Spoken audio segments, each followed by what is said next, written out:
बेमेतरा जिला में आजकल किसान के धान खरीदी के मुद्दा तूल पकड़त है। जहाँ किसान नेता योगेश तिवारी बेमेतरा के जिया, खुरमुड़ी, भिंभौरी, लोलेसरा, भालेसर के धान खरीदी केंद्र के निरीक्षण करीस, जेमा भालेसर धान खरीदी केंद्र में धान तौल में गड़बड़ी होत दिखत रही से। आरोप है कि प्रति बोरा में 3 ले 4 किलो धान के ज्यादा तौल करके अन्नदाता मन ला लूटे जावत है। प्लास्टिक के बोरा में धान खरीदी होत है और बारदाना के वजन लिए जावत है।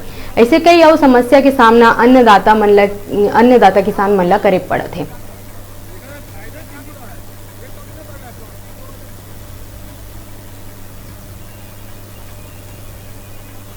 ये बारदाना का वजन बढ़ा के प्लास्टिक बोरों में धान लिया जा रहा है। हर बोरा में 2-2, 3-3 किलो, 2-2 किलो, 1.5 किलो धान एक्स्ट्रा लिया जा रहा है किसानों से।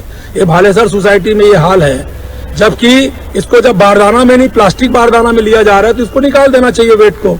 कम से कम 1 किलो, 1.5 किलो, 1 किलो, 1.5 किलो इसका वेट है बोरा का। तो ऐसा सब धांधली और इसकी जाँच की हम लोग मांग करते हैं और जो भी लोग इसमें लिप्त हैं उसके खिलाफ कार्रवाई की हम लोग मांग करते हैं। किसानों का धान तो खरीदने नहीं चाह रहे हैं। आज देखो बोरा के नाम से इतना त्रस्त है किसान लोग।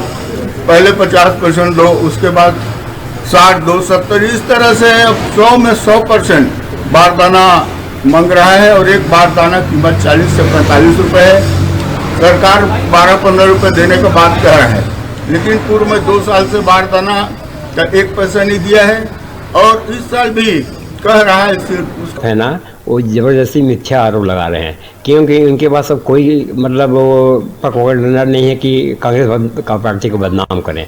इस कारण अब इनको ये दिख रहा है कि धान में हम कैसे इनको बदनाम करें। तो ये सिर्फ बदनाम की रणनीति है।